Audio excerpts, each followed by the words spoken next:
आपके पास कि ला ला ला ला ला रा रा रा रा रा ये है एंड व्हेन समबडी राइट्स मैं तेरी हो गई यार, वो सूफी लिखा है उन्होंने, तुझे भर लूं अपनी आंखों में, फिर इन आंखों को खोलूं ना, घोलूं अपनी सांसों में, फिर इस दुनिया से बोलूं ना। तो वो सारा कमाल, क्योंकि ऐसा कहा जाता है, मेरे उस्तादों से मैंने सुना है, सीखा है कि अगर धुन अच्छी होती है तो आपको अट्रैक्ट करती है, गाना हिट हो जाता है, लेकिन अगर बोल अच्छे होते हैं तो गाना अमर हो जाता है। रेडियो नशा। हाय, मैं हूँ रंगीली रुचि ऑन रेडियो नशा। मुझे लगता है कि एज अ मिलेनियल प्यार के जितने अलग अलग स्टेजेस हमने जिंदगी में देखे, हर एक स्टेज पर एक ऐसे शख्स रहे जिनके गानों ने हमारा साथ दिया। अब वो पहला पहला प्यार हुआ तो बैकग्राउंड में सूरज हुआ मध्यम बज गया।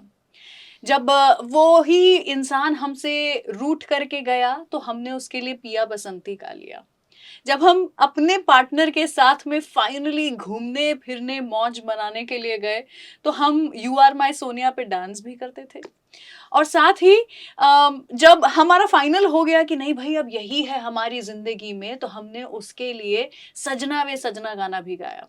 दूर गए तो आओगे जब तुम गाया, और पास आए तो भी इन्हीं के गानों को गुनगुनाया। Ladies and gentleman, put your hands together for Sandesh Shandilya, जिन्होंने कि ऐसे धमाके वाले गाने जो हैं वो बनाए हैं कि अभी तक भी 20-25 साल हो जाने के बावजूद भी हम आपके गानों को इतना पसंद करते हैं। वेलकम टू द रेडियो नशा स्टूडियोज। कैसे हैं आप? थैंक यू रुचि, मैं बहुत अच्छा हूँ और यहाँ आके मुझे बहुत अच्छा लग रहा है। कोई ऐसे आपके सामने बैठ करके आपके बनाए हुए गानों की ऐसी लिस्ट जो है वो आप ही को बता देते हैं, तो कभी कभी सरियल नहीं लगता है कि अरे हाँ यार, कुछ तो कमाल किया लाइफ में? हाँ, बिल्कुल लगता है कि गॉड इज ग्रेट। हम जब काम कर रहे होते हैं ना, जैसे ऐसा यादों के लिए भी बोलते हैं कि when we are living a moment, हमें पता नहीं होता है कि हम यादें बना रहे हैं। It's only after a few years we realise कि हमने यादें बनाई हैं। ऐसा ही ना ग्रेट वर्क के लिए भी होता है। When we are working on something we don't know the kind of greatness that we are putting into it, but it's only after a few years you realise कि यार कैसे कर लिया मैंने ये। हुआ आपके साथ? आप बिल्कुल सही कह रहे हैं। अभी मुझे ऐसा लगता है कि वो कैसे होता चला गया, कितने खूबसूरत लोग मिले, कितनी अच्छी-अच्छी टीम के मतलब एज़ अ टीम वर्क किया और सभी ने इतनी मेहनत की और पता नहीं चला इतने खूबसूरत गाने कैसे बनते चले गए और अभी तक ये मैजिक होता है। और बट अभी ये चीज़ क्लियर हो गई है कि कोई और है जो करता है। Hi, there some power. Some power. You do believe that 2000s was your decade? उस वक़्त ज़रूर लगता था कि हम कर रहे हैं। मरते थे ये गाना अभी तक ठीक क्यों नहीं हो रहा, उसको बार-बार उसको उस पे काम करना, उसको रीडअप करना। वो बस वही हमारे हाथ में था, लेकिन मैं कुछ कह नहीं सकता। I can't take the credit of anything what I have done. That is very modest. But ये बताइए मुझे कि कुछ कुछ जगहों पर ये बताया जाता है that the first song you made was पिया बसंती, जी। जो आपने जिस गाने से शुरू किया। लेकिन उसके भी पहले वो मलाइका अरोरा और अरबाज खान का गाना था, एक शुभा मुद्गल जी ने गाया था, जी, प्यार के गीत। प्यार के गीत। It was such a beautiful song, प्यार के गीत सदा सुन रे। Was that before Piya Basanti? Before Piya Basanti and so that was your first song? That was my second album. अच्छा। ओके, मेरा पहला एल्बम था उदित नारायण जी का एल्बम था अच्छा। और वो एल्बम था आई लव यू, उसका नाम था एल्बम का। तो विंग्स म्यूज़िक कंपनी का था और उन्होंने प्रकाश रोहरा जी ने उसको इस तरह से लोगों के सामने पेश किया था कि एक बॉक्स बनाया था, उसमें उस कैसेट रखा हुआ है और उसमें पीछे एक रोज़ का एक डायग्राम है। हाउ और नाइस। आप अगर वैलेंटाइन डे पे उसको रिलीज़ किया था कि अगर अच्छा। आप आपके पार्टनर को कह नहीं सकते तो ये गिफ्ट कर दो एल्बम, वो खुद समझ जाएगा। तो ये एल्बम काफ़ी लोगों को पसंद आया। उसके बाद मुझे ये प्यार के गीत एल्बम मिला, जिसमें प्यार के गीत सॉन्ग है, रंगीलो मारो ढोलना जो है, तो वो सब गाने थे। और जब ये गाने हो रहे थे तो इसकी मार्केटिंग सोनी म्यूज़िक कर रहे थे। तो सोनी म्यूज़िक ने जब ये एल्बम सुना तो they called me, they said कि आप हमारे लिए भी एक एल्बम करो। और फिर वो देन मैंने उनको बोला कि मुझे कुछ एक्सपेरिमेंट करना है अपने हिसाब से, then they said okay do, तो देन हमने फिर पिया बसंती किया। How nice, Piya Basanti was such a beautiful song. और इसका वीडियो भी बहुत खूबसूरत बहुत बहुत बनाया था। खूबसूरत था, सुजीत सरकार जी ने बनाया था। हाँ, ये इस गाने को आपने अपने गुरुजी के साथ में बनवाया था, आपके उस्ताद साहब। ये कैसे हुआ? इसके पीछे की कुछ कहानी बताइए, कैसे मनाया आपने उन्हें? तो खान साहब जब गाते थे, लाइक कभी कुछ कोई राग या कुछ बताते थे, तो मैं हमेशा उनकी आवाज़ बहुत मेस्मराइजिंग लगती थी मुझे, तो मैं उससे खो जाता था। तो मैंने कहा एक दिन कि खान साहब मुझे, आप मेरे लिए एक एल्बम में गाएंगे? ही सेड या, वो दोस्त जैसे थे बहुत। He said yes, no problem. और फिर सारी टीम ने सोचा कि लेकिन उसमें थॉट ये था कि अगर एक इंसान जो 17, 18, 19 साल का है, वो प्यार के लिए उसकी डेफिनेशन क्या है? तो और एक इंसान जो 60 साल का हो चुका है, उसके लिए प्यार की डेफिनेशन क्या है? ये 2 लोगों की डेफिनेशन प्यार की बहुत अलग होती है। उसने प्यार का शायद पहला चरण देखा होता है, और 60 की एज तक आप प्यार के मोस्टली सारे चरण देख चुके होते हैं, सारे स्टेजेस पार कर चुके होते हैं। तो देन आई वाज थिंकिंग कि अगर ये एक ही गीत को 2 लोग गाएँ, दोनों के पर्सपेक्टिव से हो, तो कैसा होगा? फिर चित्रा जी को हमने रिक्वेस्ट आई किया, नो। और चित्रा जी ने उसमें गाया, और जो 4 चाँद लग गए उस एल्बम को। 90s का म्यूजिक ना एक अलग ही किस्म का था। हुँ, आप जानते हैं, एक अलग थोड़ा-सा फ़ोक बीट्स थी जो कि हमारे म्यूज़िक में चलती थी, and there was a lot of tabla dholak lot of जो तबला कि करेक्ट। फ़ॉलो किया जाता था। Hmm, and you came and you just like switched it around. आपने उसको मॉडर्नाइज़ किया, लेकिन फिर भी इंडियन रूट्स को पकड़ करके। वो एक चेंज कैसे लेकर के आए आप? क्या सोच थी उस समय? तो देखिए, वो सारा टीम का कमाल है। जब करण ने मुझे कहा कि सॉन्ग है, लंदन में पिक्चराइज़ होना है, इस तरह से है, यू और मैं सोनिया की बात कर रहा हूँ। तो फिर मर्लिन डिसूज़ा जो हमारे साथ एज़ अ अरेंजर और ऑर्केस्ट्रेटर जो मेरे साथ काम कर रही थी उस वक़्त, तो ये उनकी सेंसिबिलिटी है कि हमने उसको किस तरह से मॉडर्न बनाया। और फिर बहुत सारे म्यूज़िशियन्स जिन्होंने उसमें रैप गाया, जिन्होंने उसमें बहुत खूबसूरत क्वायर सेक्शन में लोगों ने गाया। तो वो जो पार्ट है, you are my Sonia, all that it's came from the team. But हमने खाली सोचा कि हम इसको कैसे कर सकते हैं, then this is how it came. And the whole English rap that या was there in yes, the yes, middle, yes, it was too new and too too modern for a yes, time like that. जी। तो आपको खाली इसलिए शायद music director नाम दिया गया है इसको, प्रोफ़ेशन को, कि आपको डायरेक्ट करनी है चीज़ें, आपके सामने सब कुछ होता है, आपको चूज़ करना है, और उसको उसका एक हार बनाना है उन फूलों का, और जो भी, और लोगों तक लेके जाना है। पर वो सारे फूल अपने आप इतने खुशबूदार होते हैं, इतने खूबसूरत होते हैं कि नाम आपका हो जाता है, अदरवाइज़ तो सब किया उन लोगों ने ही है। But you know, as somebody who is so new, आपका डेब्यू प्रोजेक्ट बॉलीवुड में करण जौहर के साथ में होना, धर्मा प्रोडक्शंस में होना, कैसे हुआ ये? इसके पीछे की स्टोरी बताइए। तो करण भाई को उनके कुछ-कुछ होता है फ़िल्म देखने के बाद, I was keep chasing him. तो एक दिन वो आए मेरे घर, और मैंने बोला कि मैं आपको कुछ म्यूज़िक सुनाना चाहता हूँ, तो ही केम टू माय हाउस, उनको सुनाया, और पूरा 1 घंटा उनको बहुत सारे गाने सुनाए। फिर वो चले गए, फिर कुछ महीनों के बाद उनका फ़ोन आया, दे सेड कि वो तुम्हारा सूरज हुआ मध्यम गाना मेरे माइंड में है, तो क्या आप करेंगे इस तरह से? तो आई सेड या, को मतलब I was more than willing to do, and that was the best thing happened in my life, that he considered me in his film, and in such a big film. तो आज तक लोग मुझे उसी से ही जानते हैं mostly. Of course, and it must be such a feather on your cap, something you're so proud about. सूरज हुआ मध्यम जैसा गाना of course happens once in a lifetime. आओगे जब तुम happens once in a lifetime. लेकिन आप बता रहे हैं सूरज हुआ मध्यम आपने पहले बनाया हुआ था और आपने सुनाया था। तो कब बनाया था आपने? कैसे बना था ये गाना? क्या सोचा था आपने? इसकी कहानी मैं काफ़ी लोगों को बता चुका हूँ कि जब मैं स्ट्रगल कर रहा था, पहले तो I was assisting music director कुछ 6 साल तक। उसके बाद मैंने उनको कहा कि सुरेंद्र सिंह सोडी जी थे, उनको मैंने बोला कि सर अभी मैं खुद का स्ट्रगल करना चाहता हूँ, तो मुझे छुट्टी चाहिए एज एन असिस्टेंट। तो उन्होंने कहा यार ये बहुत मुश्किल दुनिया है, तो मेरे साथ भी काम करते रहो, अपना स्ट्रगल भी करो। ऐसे नहीं, मुझे जंप मारना है। तो मैंने लोखंडवाला में एक पीजी रूम अकोमोडेशन वो में स्ट्रगलर्स के लिए जरूरी है, लिया। लोखंडवाला इज अब इम्पोर्टेंट। उसी घर में एक और रूम था जिसमें एक और पीजी में एक भाई साहब रहते थे। तो वो उन्होंने एक दिन हम दोनों बातचीत की। उन्होंने पूछा क्या करते हो? मैंने बोला यार मैं ट्राई कर रहा हूँ म्यूज़िक डायरेक्शन के लिए। अच्छा, उसमें क्या होता है? मैंने बोला ऐसे ऐसे। मैंने कहा आप क्या करते हो? बोले यार मैं तो ऐसा कुछ आया हूँ यहाँ, कुछ सीरियल वीरियल कुछ पता नहीं कुछ, तो भी उन्होंने बोला उस सिलसिले में मैं बेसिकली जर्नलिस्ट हूँ। दूसरे दिन उन्होंने कहा यार एक गाना मैंने लिखा है सुनो। तो मैंने कहा यार ये तो अभी पका रहा है मुझे।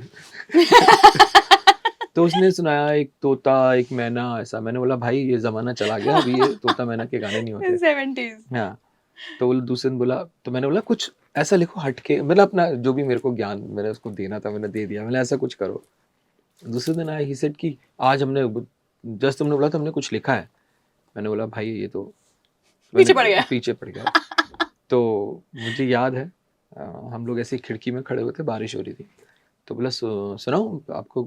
हाँ सुनाओ। तो टाइम बहुत होता था उस, फ्री बहुत होते थे। तो इस सेट की सूरज हुआ मध्यम, चांद जलने लगा और बर्फ का भी कलेजा क्यों पिघलने लगा। These were the original lines. मैं ठहरी रही जमीन चलने लगी, क्या है मेरा पहला पहला प्यार है। I was shocked. I said अरे ये क्या हुआ? देन मुझे लगा यार इसके लिए खास कोई वक्त होगा तब कंपोज करूँगा, क्योंकि ये सॉन्ग बहुत स्पेशल है। फिर एक दिन मुझे याद है कुछ 1 महीने तक तो मैंने टच नहीं किया वो गीत। अपने कंपोज करता रहता था, उसको टच नहीं किया। एक दिन मैं बहुत बीमार था, बहुत बुखार था, अकेला रूम में लेटा हुआ था। मुझे तो हिम्मत नहीं थी कि नीचे होटल तक जाऊं खाना खाने के लिए, ऐसा हालत थी। मैंने सोचा यार ये बहुत सही वक्त है। आर्टिस्ट को ना, हम लोगों को ये तो समझ में आ जाता है कि जो हमारा तकलीफ है उसको उसको कैसे कैश करना है, उसको कैसे, जैसे कोई किसी का कोई पोइट का हार्ट ब्रेक हो जाए या कोई, तो उस पर पोइम लिख लेगा और जाके सुनाएगा कि यार देखो मैंने पोइम लिखी है। बेचारा अपनी लाइफ पे लिख लेता है। तो वो जो था अनकंफर्टेबल जो मैं हो रहा था, पेन था, मैंने वो लिरिक्स उठाए और आई स्टार्टेड कंपोजिंग। तो दैट इज़ हाउ सूरज मध्यम आ गया। या पता नहीं उस रूम में कोई आया होगा, उसने मुझे कहा होगा उठ जाए चल बना, मैं तेरी हेल्प करता हूँ, जो भी है। सो व्हेन यू वर सिक, आपकी तबीयत खराब थी जब, तब आपने सूरज हुआ मध्यम कंपोज किया है? तब हो गया है, मैंने नहीं किया। थोड़ा बताइए कुछ चमेली फिल्म के गानों के बारे में। सजना वे सजना, भागे रे मन, वो भी था। तो सजना वे सजना, भागे रे मन, ये इरशाद भाई को इसका क्रेडिट दूंगा मैं। अच्छा। क्योंकि उन्होंने जो लिखा है वो अभी आपके पास कि ला ला ला ला ला रा रा रा रा रा ये है। एंड व्हेन समबडी राइट्स मैं तेरी हो गई यार, वो सूफी लिखा है उन्होंने। तुझे भर लूं अपनी आंखों में, फिर इन आंखों को खोलूं ना, घोलूं अपनी सांसों में, फिर इस दुनिया से बोलूं ना। फिर तो ये वो सारा कमाल, क्योंकि ऐसा कहा जाता है, मेरे उस्तादों से मैंने सुना है, सीखा है कि अगर धुन अच्छी होती है तो आपको अट्रैक्ट करती है, गाना हिट हो जाता है। लेकिन अगर बोल अच्छे होते हैं तो गाना अमर हो जाता है। तो गाने को अमर करने में हमारे शायर भाइयों का कमाल है। तो अभी जो आपने अगर रिक्रिएशन आप देखते हैं अपने गानों का होते हुए, कैसा लगता है आपको? Does it make you feel happy? बहुत खुशी होती है। कभी ऐसा नहीं लगता कि अरे यार छेड़खानी कर दी? मैं सोचता था यार मेरे गाने कब रिक्रिएट होंगे। What are you saying? तो मुझे लगता है खराब उसको लगना चाहिए जिसका, जब आपका गाना रिक्रिएट नहीं होता आपको लगेगा यार इस लायक ही नहीं है। तो बड़ा अच्छा लगता है, ओह किसी को पसंद आया, चलो वापस से लोगों के सामने आएगा। क्योंकि ये आपने बनाया है दुनिया के लिए, और इसको कोई आपकी हेल्प कर रहा है वापस से दुनिया के सामने लाने के लिए।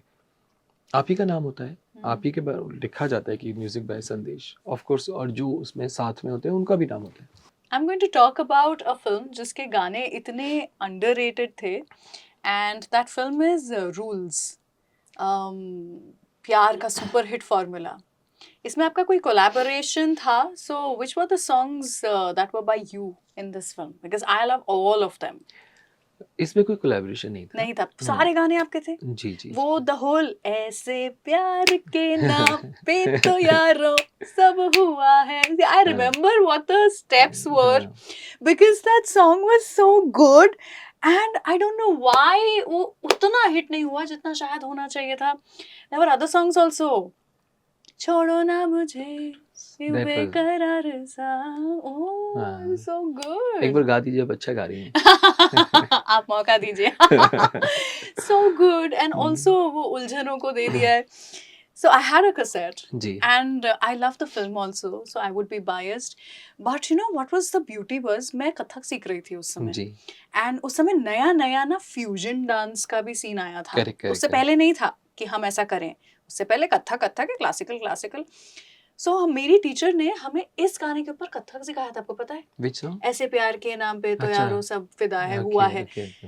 And I still remember we used to do kathak on this song.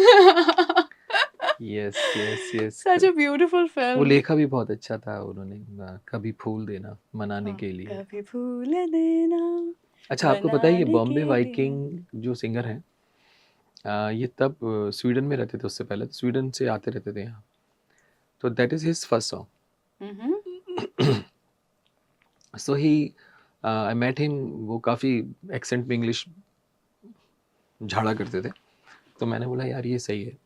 मैंने बोला इसमें कुछ इंग्लिश लाइन से, विल यू सिंग? कैसे? या it's only love that I to you, जो व्हाटएवर जो लाइन्स वाज बोल रहे हैं। और कभी कभी खामोश हाँ, बैठे सो बाहों के सहारे, सो ही सूरज डुबाना सागर किनारे और रातों को चांद उगाना. I remember, I love that song. Yeah, then is this line come? It's only Love that to hold on to and forever. Oh, Like that. yeah, और nostalgia. मुझे बताइए कि सोचा ना था जब हो रहा था, क्या उसी फिल्म के दौरान आपने इम्तियाज अली को आओगे जब तुम भी सुनाया था? Was it for सोचा ना था? हाँ, क्योंकि इतने हम लोग सोच रहा था, होने के बाद 2-3 साल के बाद रिलीज हुई थी फिल्म। हाँ, राइट. तो हम लोग ऐसे ही, मतलब दोस्त बहुत अच्छे हैं, तो साथ में रहते थे, घूमते फिरते थे। तो ये सॉन्ग आओगे जब उनको मैंने सुनाया था शायद। सोचा ना था के लिए सुनाया था? नहीं। ऐसे ही सुनाया था? ऐसे ही बैठे होंगे, मुझे याद नहीं कब, लेकिन उसने कहा होगा कि यार अरे और कुछ क्या सुनाओ. कुछ सुनाओ, कुछ सुनाओ, तो मैंने सुनाया होगा। तो वो जब वी मेट के टाइम पे उन्होंने कहा ये गाना मुझे चाहिए। वैसे तो क्या भाई, पर मुझे समझ में नहीं आ रहा था कि ये क्लासिकल टाइप का गाना है, ये फिल्म में कैसे यूज़ करेंगे। तो क्रेडिट गोज टू कम्प्लीटली इम्तियाज़, और उन्होंने जिस तरह से इसको यूज़ किया है गाने को अमर बनाने में, उनकी बहुत बड़ी भूमिका है। अगर वो इस प्लेटफॉर्म पे इस गीत को नहीं लेके आते तो शायद दुनिया के सामने नहीं आता। I don't know, you know, this is still about the early 2000s and I don't know if this is a controversy या मन मुटाव होना किसी से फाइट होना, लेकिन मैंने ऐसा सुना है कि you were supposed to work again with Shahrukh Khan और वो हुआ नहीं किसी कारण. क्या इसमें सच्चाई है? ऐसा कुछ भी नहीं है ऐसा नहीं है ना। शाहरुख भाई से मुलाकात हुई थी मेरी सेट पे, सूरज हुआ मध्यम नहीं, केथरी जी के सेट पे करण ने बुलाया था, एक बार मुझे इनवाइट किया था कि आप आओ देखो हम आपके गाने के साथ क्या कर रहे हैं। That was you are my Sonia, Filmistan में शूट हो रहा था। तब वैनिटी वैन में बैठे हुए थे शाहरुख भाई, तो उन्होंने बुलाया मुझे और मिले, और वी जस्ट डिस्कस्ड जनरल कि we'll do some projects together. तो आई सेड यस यस। फिर मैंने कभी उनको शाहरुख भाई को फ़ोन नहीं किया, क्योंकि I had lot of work in my plate already, so that was the reason.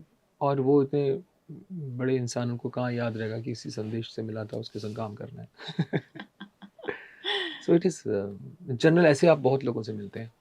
No bad blood, no hard हाँ, नो, और जब भी किसी से मिलते हैं तो आप काम की बात करते हैं, वो कहते हैं हाँ करेंगे, होगा। जिसमें कि लाइक विदुनो चोपड़ा जी से मैं मिला था उसी वक्त भी, बट आई डिड आफ्टर 20 साल के बाद उनके साथ काम करने का मौका मिला शिकारा में।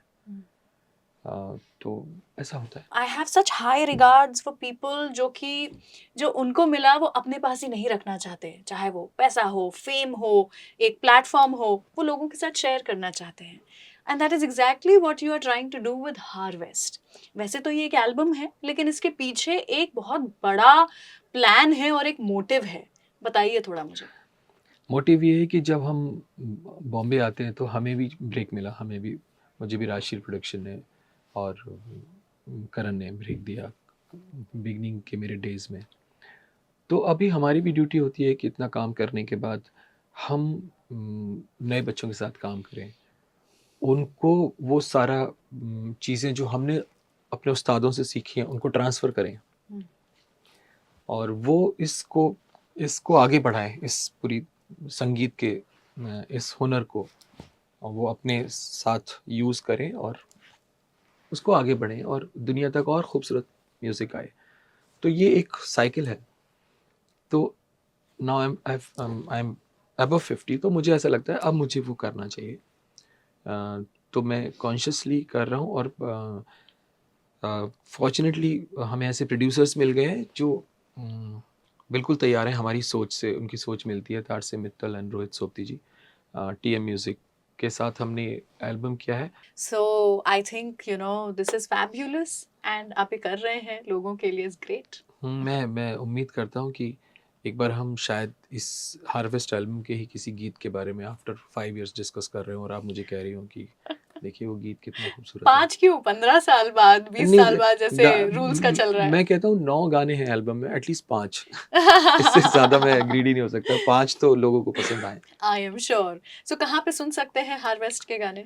हार्वेस्ट के गाने आप कहीं भी, जितने भी प्लेटफॉर्म्स सारे हैं, स्ट्रीमिंग सारे प्लेटफॉर्म्स स्ट्रीमिंग पे प्लेटफॉर्म्स आप पे सुन हैं। सकते हैं। और इसमें एक और कमाल की बात हुई है, तो इसके जो वीडियोस बनाए हैं कुबेर ने और मेहदी जो श्रीनगर के हैं उन्होंने, प्लस दीपक रावत ने तो इन लोगों ने जो वीडियो बनाया ऐसा लगा अरे ये म्यूज़िक ये था, ये म्यूज़िक ये कह रहा था।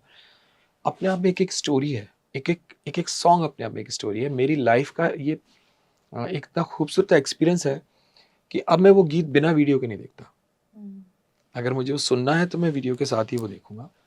मेरी रिक्वेस्ट है कि अगर आप वो सुने तो ज़रूर वीडियो ज़रूर देखें इसका। बिल्कुल, इतनी खूबसूरत बात है। And as I just told you rightly in the beginning that I am such a big fan of all the songs जो कि आपने बनाए हैं in the 2000s, such an important part of my that period of my life. Plus above everything, साल 2006 में मैं radio jockey बन गई थी। तो ऐसे कई सारे गाने हैं जो कि हमने शुरू किए रेडियो पर बजाना, और इसलिए वो और भी बड़ा हिस्सा है मेरी ज़िंदगी का। So thank you so much कि आपने आज ये इंटरव्यू हमारे साथ में किया। Thank you so much for such beautiful music, lovely music जो आपने दिया है, और इतना खूबसूरत विजन के साथ में, थॉट के साथ में अब जो आप हार्वेस्ट लेकर के आए हैं। So I hope it harvests into what you believe Yeah, in. we are trying to harvest good vibes. Good talent. Good vibes also. Thank you so much संदेश जी, बहुत अच्छा लगा आपसे Thank you बात रुचि, करके। thank you so much. नमस्कार। सुनते रहिए 91.9 FM रेडियो नशा, फिर वही दीवान की। Radio Nasha.